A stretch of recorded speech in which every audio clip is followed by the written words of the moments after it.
Bonsoir à tous, c'est un plaisir pour moi de vous retrouver pour notre émission politique. Ce soir, je reçois en plateau Blaise Mornal, qui est le maire de la commune de Petit Canal. Blaise Mornal, bonsoir et merci d'être avec nous.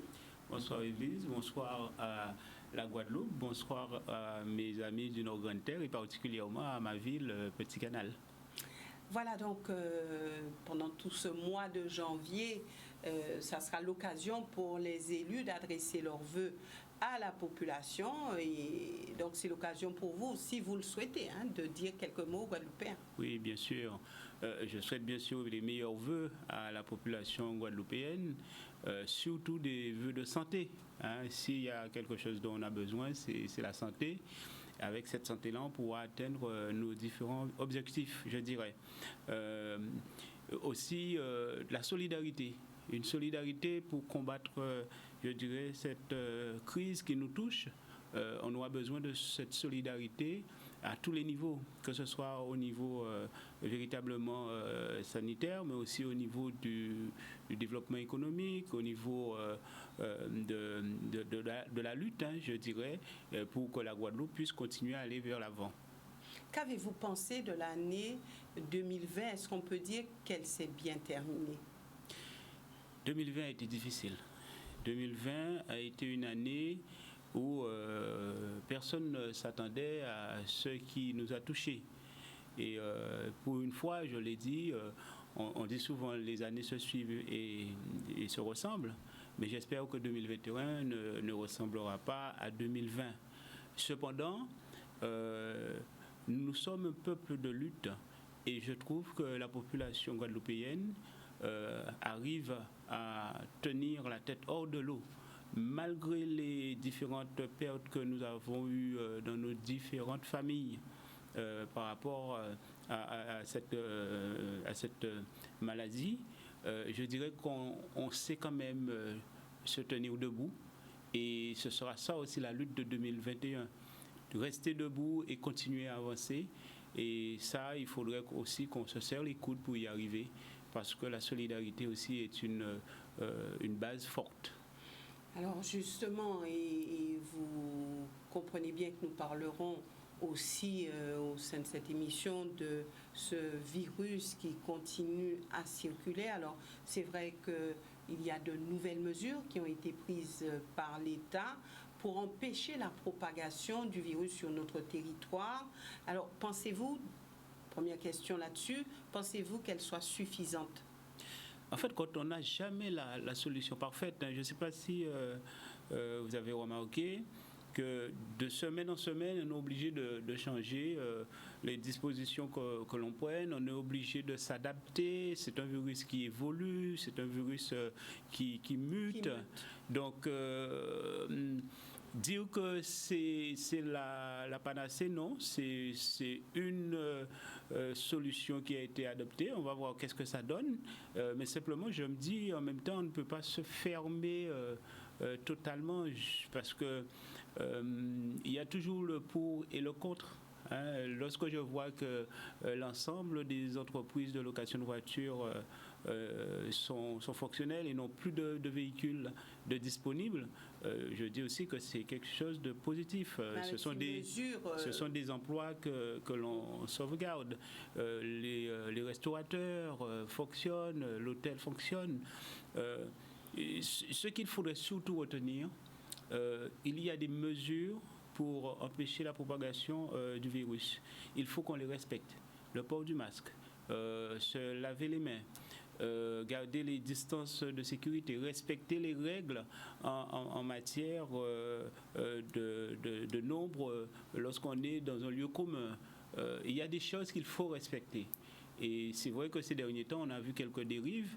Et de toutes les façons, qui dit dérive dit conséquences aussi négatives. Mais le fait qu'on ne puisse pas rentrer sur le territoire comme à la fin de l'année, puisque les mesures ont été mises en place et de toute façon, à partir d'aujourd'hui, les choses ne seront plus les mêmes. En tout cas, l'entrée en Guadeloupe ne sera plus la même. Alors, c'est vrai que les acteurs économiques commencent déjà un peu à tirer la sonnette d'alarme, mais est-ce qu'on peut dire que il y a eu trop de précautions par rapport à tout ça? Il n'y a pas eu trop de précautions. Je dirais par rapport aux nouvelles mesures. Mais avant les nouvelles mesures, on a entendu aussi les contestations qui disaient qu'il ne fallait pas permettre que l'on puisse avoir autant de touristes en fin d'année.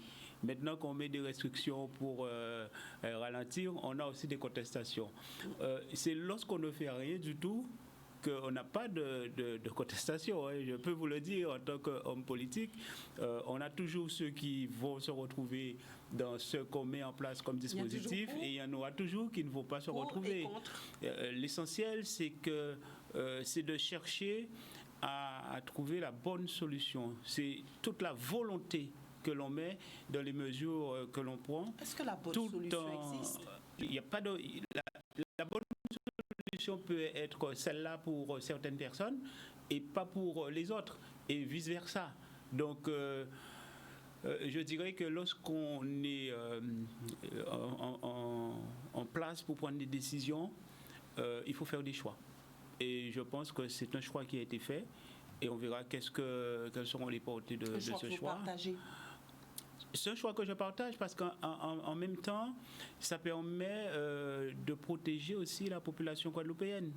Tout en ne se fermant pas totalement, ça permet de protéger la population guadeloupéenne. Ceux qui auront plus que 7 jours à passer sur notre territoire vont maintenir leur voyage. Je pense que ceux qui avaient l'intention de passer une semaine, c'est sûr que vous n'allez pas venir passer une semaine confinée, payer un billet, faire des dépenses et ne pas pouvoir profiter, je dirais, de cette belle Guadeloupe que nous avons. Hein, donc, certains vont s'adapter en fonction des disponibilités qu'ils avaient en matière de période de vacances. D'accord.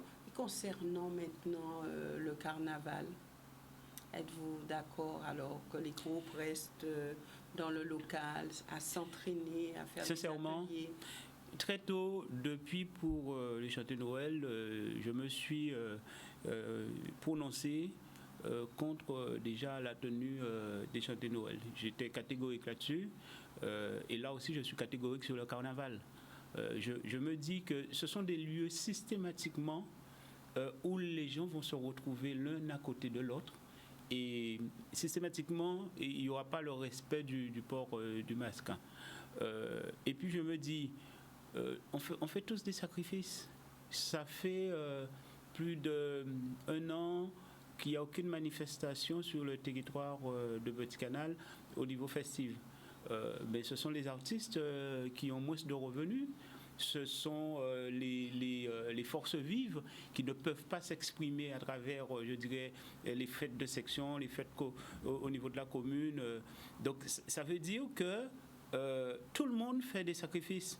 Je peux comprendre qu'on ait envie de continuer les habitudes de chaque année au niveau du carnaval, mais faisons encore cette année de sacrifice. Une vie n'a pas de prix. Hein? Donc, si c'est pas possible cette année, ce n'est pas la fin du monde, on ne perd pas nos traditions, on ne perd pas notre culture. Simplement, on met en stand-by pour pouvoir sauver des vies. Avez-vous rencontré les représentants des groupes carnavalesques de votre territoire, s'il y en a? Et est-ce que vous avez tenu à discuter avec eux et peut-être mieux faire passer la pilule? Actuellement, j'ai été clair là-dessus que je n'allais pas faire très tôt. Hein, j'ai dit, même si c'est maintenu, il n'y aura pas de défilé au niveau de la ville. Et je continue à accompagner les associations dans leurs projets parce qu'il faut savoir que ce sont des jeunes aussi qui font partie de ces associations. Trouver une manière autre que de grands rassemblements qui pourrait amener à ce que l'on soit touché par cette maladie. Vous savez, tant qu'on n'est pas concerné, on ne le ressent pas ou on ne voit pas les choses. Hein? Lorsqu'on est directement concerné, on a une perception qui est différente. Et on se rend compte que rien ne vaut une vie. Absolument rien du tout. Êtes-vous prêt à vous faire vacciner quand le moment sera venu pour vous? Parce que vous ne faites pas partie des prioritaires. Je ne fais pas partie des prioritaires, mais s'il faut me faire vacciner, oui, je me ferai vacciner. Sans crainte, sans peur. Ben, il y aura toujours. Vous avez remarqué, le vaccin, il est sûr à 90%. Donc il y a 10%. On dit 95 pour certains. Mais même 95. Ben, on peut faire partie de ces 5%. On ne sait jamais, personne n'est à l'abri. On peut se retrouver dans les 5% où il y aura peut-être des séquelles à la suite de l'application du vaccin. Ça, c'est la réalité mathématique en fonction de ce qui a été dit. Hein. C'est-à-dire sur 100 personnes vaccinées, il y en aura 5 qui auront des, je dirais peut-être des soucis. Oui. Ben oui. Mais après, tout est calcul. Hein. S'il faut sauver 95 personnes sur 100 aussi, vous êtes prêt à vous sacrifier. C'est bien de voir. J'espère ne pas être dans les 5%, bien sûr. Oui, on espère tous. On espère tous. Mais on peut se retrouver aussi à contracter la maladie et ne pas survivre aussi. Ouais.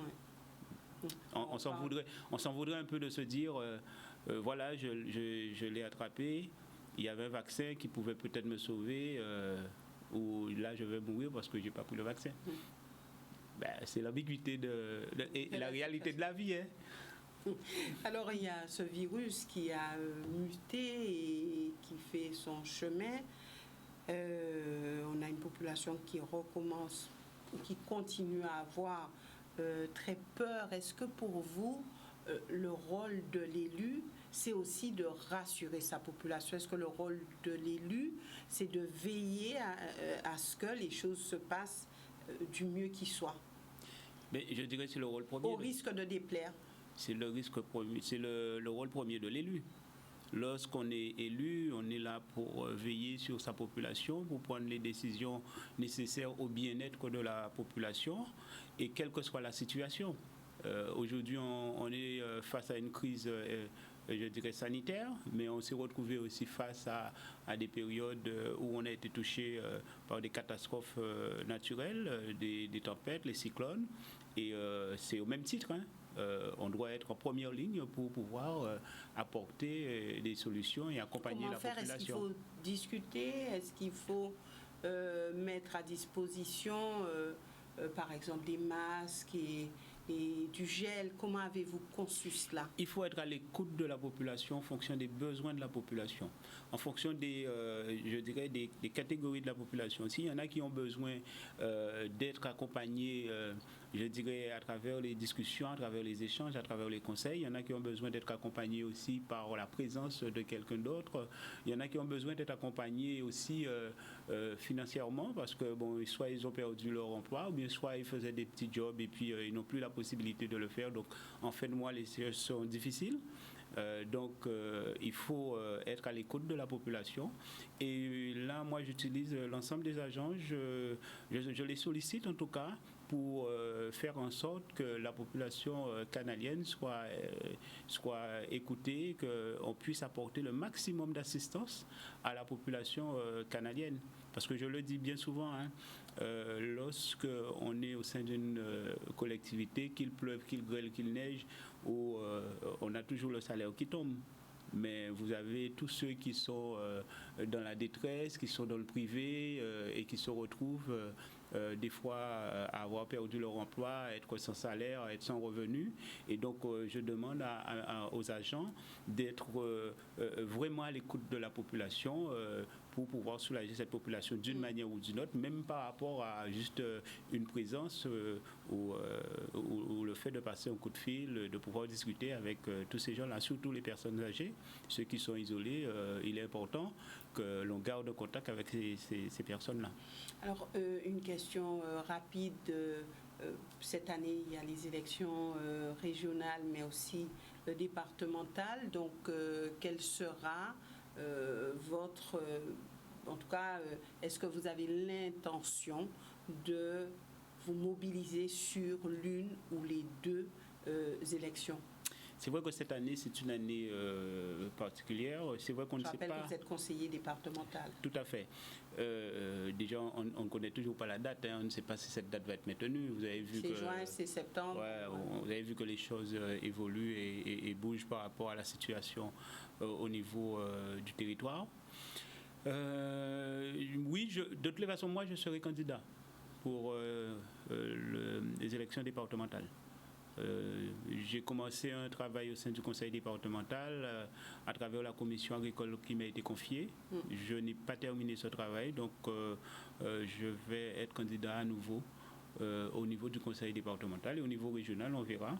En fonction des différents candidats, nous sommes toujours ouverts et puis je ne prends jamais des décisions seul. C'est toujours au sein de mon groupe que nous prenons les décisions en matière politique.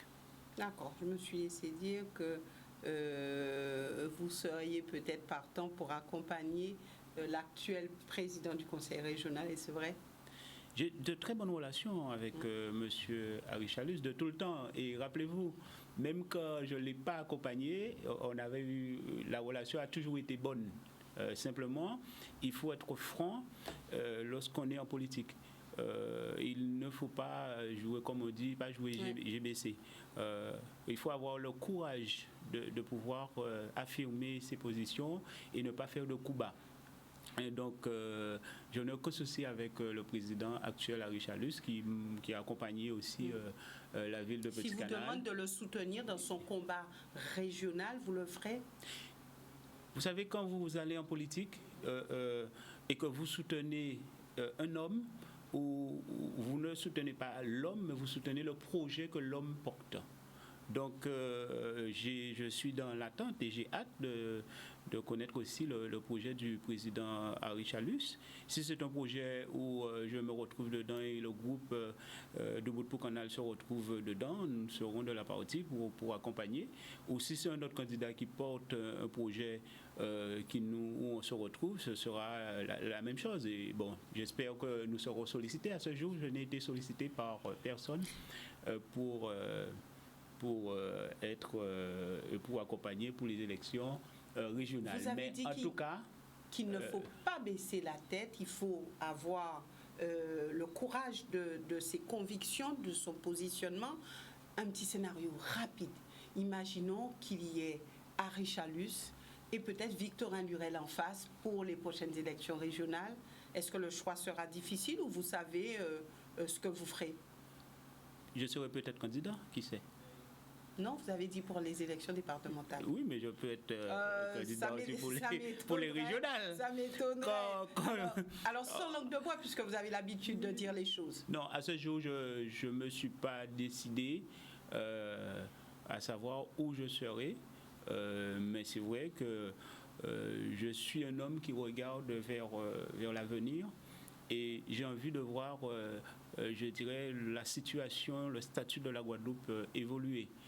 En tant que maire, je rencontre beaucoup de difficultés avec, je dirais, le système en place actuellement pour pouvoir développer la ville de Petit-Canal.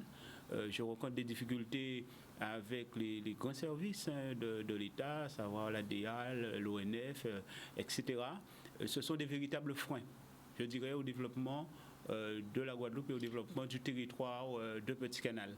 Donc il faut que les choses bougent. Il faut que les choses bougent pour que l'on puisse avancer, pour qu'on puisse faire avancer le territoire guadeloupéen. Lorsque vous dites « je suis tourné vers l'avenir », c'est déjà une partie de la réponse. Ça veut dire que l'avenir pour vous, c'est Harry-Chalus? Je n'ai pas dit ça. Une question. Je dis je suis tourné vers l'avenir. Ça veut dire l'avenir, ça peut être moi aussi. Il faut avoir de l'ambition dans la vie. Oui, mais bon, vous êtes déjà positionné pour les élections départementales. Alors, si vous êtes... Mais cela n'empêche pas. Si vous avez de l'ambition, est-ce qu'on peut penser que finalement, si vous êtes élu, vous serez candidat à la présidence? Pourquoi pas? Conseil départemental. Est-ce qu'on peut penser cela? Le Nord-Grantaire a besoin aussi d'être bien représenté au niveau de la Guadeloupe et que l'on prenne en considération toute, je dirais, la potentialité. Et si je ne me retrouve pas derrière un candidat qui n'a aucun projet pour mon territoire, le Nord-Grantaire, que je considère être un atout pour la Guadeloupe, oui, je peux me retrouver candidat. Le Nord-Grand-Terre a besoin d'être entendu, a besoin d'être écouté. Je ne dis pas que ce n'est pas le cas, mais ce n'est pas suffisant. Aujourd'hui, c'est un potentiel énorme pour le développement de la Guadeloupe. Et je ne retrouve pas, en tout cas, à travers les dispositifs mis en place. Au niveau du département ? Quel que soit, au niveau du département, au niveau du conseil régional, je ne trouve pas le nécessaire. Le soutien qu'il faut pour que le Nord-Grand-Terre, la communauté d'agglomération du Nord-Grand-Terre puisse prendre son envol. Je peux vous dire, on a de grosses difficultés sur, je dirais, les différents travaux à mettre en place pour l'amélioration de la distribution de l'eau sur le Nord-Grand-Terre. Ici, aujourd'hui, il faut savoir que sur toute la Guadeloupe, des travaux sont réalisés et rien n'est fait sur la communauté d'agglomération du Nord-Grand-Terre. Les dossiers de financement que nous déposons ne sont pas accompagnés. Qu'est-ce qui coince mais je ne sais pas. Je ne sais pas, c'est peut-être que les gens qui habitent au Nord-Grand-Terre n'ont pas suffisamment de valeur pour qu'on puisse entendre qu'on a des besoins et qu'on a besoin d'être développés. Le président Chalus a dit « j'aide toutes les communes ». Il a dit j'irrigue le territoire de manière équitable, avec justice. Donc, je ne dis pas qu'on n'a pas été aidé par la région, je ne peux pas le dire. Mais l'ambition que je porte, l'ambition que la communauté d'agglomération du Nord-Grand-Terre porte pour ce territoire n'est pas accompagnée suffisamment. Et je le dis de manière claire et nette, il faut qu'on se penche réellement sur un développement harmonieux du territoire de la Guadeloupe, parce qu'en s'appuyant sur cet équilibre au niveau du développement de la Guadeloupe, c'est toute la Guadeloupe qui va gagner. Il est temps que tout se concentre dans les grandes agglomérations et qu'on n'utilise pas la potentialité de la Guadeloupe. Le Nord-Bastère aussi, un peu, je sais que le Nord-Bastère en souffre aussi. Il y a d'autres zones sur le territoire de la Guadeloupe qui ont besoin d'être accompagnées de manière un peu plus soutenue. Il nous reste très peu de temps, donc j'aborderai rapidement un sujet qui préoccupe tous les Guadeloupéens, puisque vous aurez l'occasion de revenir durant cette année, dans pas trop longtemps, pour qu'on puisse s'arrêter sur votre commune, sur vos priorités, sur son développement. Mais la question de l'eau, est-ce que la voie législative vous paraît la meilleure ? C'est exactement ce dont on disait tout à l'heure là. Je pense que lorsqu'on a la volonté de faire, on se donne et on apporte sa contribution. Nous avons, depuis des années, j'étais encore gamin, subi le problème de l'eau sur le territoire de la Guadeloupe. Aujourd'hui, si nous avons une volonté politique de part et d'autre, une vraie volonté de nos parlementaires, une vraie volonté des élus locaux. Les élus locaux disent structure unique, on peut se débrouiller nous-mêmes. On n'a pas besoin d'être cadré par une loi, d'être encadré par une loi. On sait faire. Alors, on n'a pas besoin d'être cadré, on sait faire. Mais vous avez cette volonté d'élus qui ont envie d'apporter leur contribution, parce que demain, on va leur demander des comptes. Ils apportent une solution qui peut-être n'est pas la bonne, mais en tout cas, au fond d'eux, ils mettent toute l'énergie nécessaire pour que ça aboutisse. Il ne faut pas les décourager. Hein. Si la solution au niveau local s'est aboutie avant, tant mieux. Hein. Mais si nous constatons que les choses n'avancent pas, ça fait un moment que on dit qu'on va y arriver, on va y arriver, et malheureusement, les années passent et on se rend compte qu'on est dans la même situation. Moi, j'ai cette volonté aussi que ça soit au niveau local que ça puisse trouver sa solution. Parce qu'au sein de la communauté d'agglomération, très tôt, il y a près de 4 ou 5 ans, nous avons pris les délibérations pour créer une unité unique de l'eau en Guadeloupe. Nous avons été les seuls au niveau de la communauté d'agglomération du Nord-Grand-Terre à prendre cette délibération, alors qu'on était tous dans cette volonté. Donc je me dis, il faut utiliser toutes les solutions pour y arriver. Donc je encourage tout le monde à mettre de l'énergie pour qu'on arrive à trouver une solution, parce que ce sont les Guadeloupéens qui souffrent de cette situation, et je peux vous dire que l'économie de la Guadeloupe en souffre aussi. Le fait que l'État ait pris les rênes de ce dossier de l'eau, est-ce qu'en tant qu'élu, ça vous crée une frustration? Mais l'État est aussi responsable de cette situation. On a tendance à ne jamais le dire. Il y a des décisions qui ont été prises par les institutions de l'État qui ont fait qu'on se retrouve dans cette situation au niveau de la gestion de l'eau. Ce n'est pas que les élus qui ont pris les mauvaises décisions. Donc, que l'État prenne la main, je dirais que ça a été une mauvaise chose. Et ça nous a fait perdre plus de temps que ça nous fait avancer actuellement. Mais il fallait à un moment avoir le courage de dire à l'ancien préfet qu'on n'est pas d'accord sur les orientations qu'il prend, et on ne se serait pas retrouvé ainsi aujourd'hui. Parce que vous savez, le SIAG est une structure qui a été en difficulté, mais il y avait possibilité aussi de pouvoir sauver cette structure et Pourquoi continuer. Cette structure n'a pas été sauvée? Va savoir. Je peux vous dire qu'il y a des choses, des fois, que l'on ne comprend pas lorsque on voit faire. Il y a le contrat de transition qui a été signé avec différentes communautés d'agglomération, n'a pas été signé avec la communauté d'agglomération du Nord-Grande-Terre.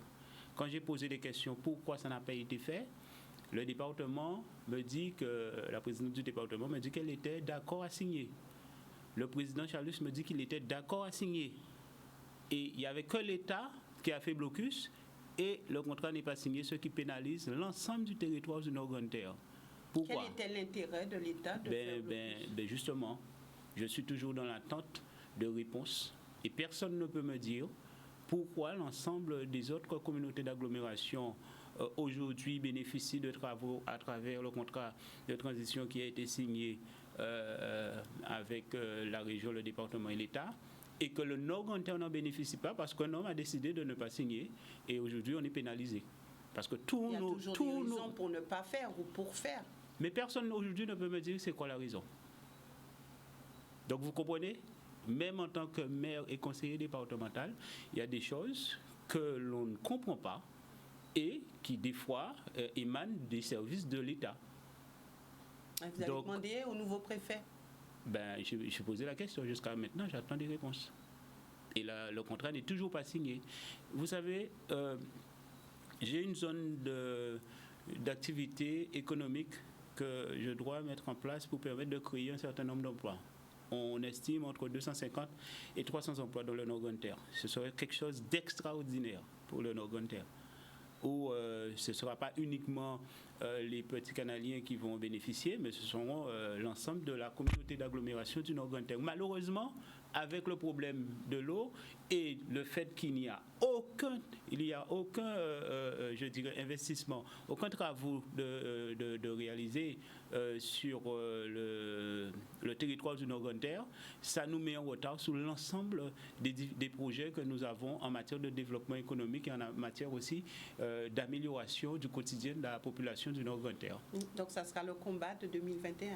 Ce sera mon combat. C'est pour ça que je me suis positionné en tant que président de la RENOC-O pour pouvoir faire avancer le dossier de l'eau, en tout cas sur le Nord-Grande-Terre. Merci Blaise Mornal d'être venu sur ce plateau. Merci aussi à vous, téléspectateurs, de nous avoir suivis.